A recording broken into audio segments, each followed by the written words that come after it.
చేసిన వాళ్ళు అవుతారు. మీతో మళ్ళీ మాట్లాడతాను. ఒక్కసారి నిన్న మీకు తెలిసే ఉంటుంది, వైజాగ్లో ఒక ఇంటర్మీడియట్ స్టూడెంట్ సూసైడ్ చేసుకుని చనిపోయాడు కళాశాలలో ఉరివేసుకుని హాస్టల్ గదిలో.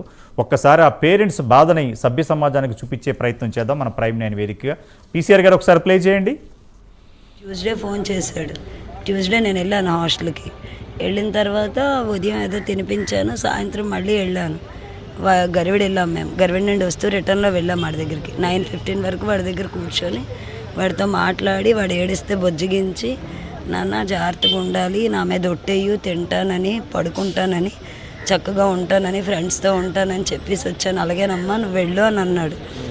నేను ఇంకా 9:30కి బయలుదేరి వచ్చాను. వచ్చిన తర్వాత బుధవారం ఉదయం 7:30 కాల్ చేశాడు. చేసి టిఫిన్ చేసావా అని అడిగాడు నన్ను. లేదు నాన్న అన్నాను. నువ్వు చేసావా అంటే చేశాను అన్నాడు. రెడీ అయ్యావా అంటే రెడీ అయ్యాను అన్నాడు. క్యాజువల్ 10కి నాకు డైలీ కాల్ చేస్తాడు. కానీ నిన్న ఏం చెప్పాడంటే 7:30కి చేశాక మళ్ళీ 12:30కి చేస్తాను అన్నాడు. మధ్యలో మరి చెయ్యవా నాన్న అని అడిగాను. మరి చెయ్యనమ్మా అన్నాడు. సరే అయితే మరి చెయ్యికైతే 12:30కి చెయ్యు అని అన్నాను. నేను పాజిటివ్గానే ఉన్నాడు, పాజిటివ్గానే మాట్లాడుతాడు. వాడు అలాగన్నా అలా అంటాడు కానీ వాడు ఫోన్ చేస్తాడు. నేను అందుకే 10:01 నుండే చూస్తున్నాను ఫోన్ వస్తుంది, సిగ్నల్ ఉన్న దగ్గర పెట్టుకున్నాను మొబైల్. కానీ వాడి ఫోన్ రాలే, కాలేజ్ ఫోన్ వచ్చింది. బాబు మొన్నటి వరకు బాగానే ఉన్నాడు, మంగళవారం వరకు బాగానే ఉన్నాడు.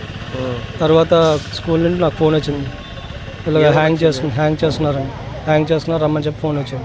బాబు డేస్ కాలేజ్ జాయిన్ అవుతా ఉన్నారండి. డేస్ కాలేజ్ 1 ఇయర్ వరకు చదువుకుంటున్నాను, 1 ఇయర్ తర్వాత డేస్ కాలేజ్ జాయిన్ అవుతా ఉన్నాడు. సరే అన్నాను. దానికి నేను ఒప్పుకున్నాను.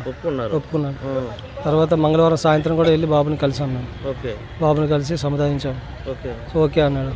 భోజనం కూడా చేసి పెట్టాము, తిన్నాడు. ఫ్రెండ్స్ నా కొలీగ్స్ వెళ్ళారు అక్కడికి, సీసీటీవీ ఫుటేజ్ ఇవన్నీ చూడడానికి వెళ్ళారు, చెక్ చేస్తున్నారు.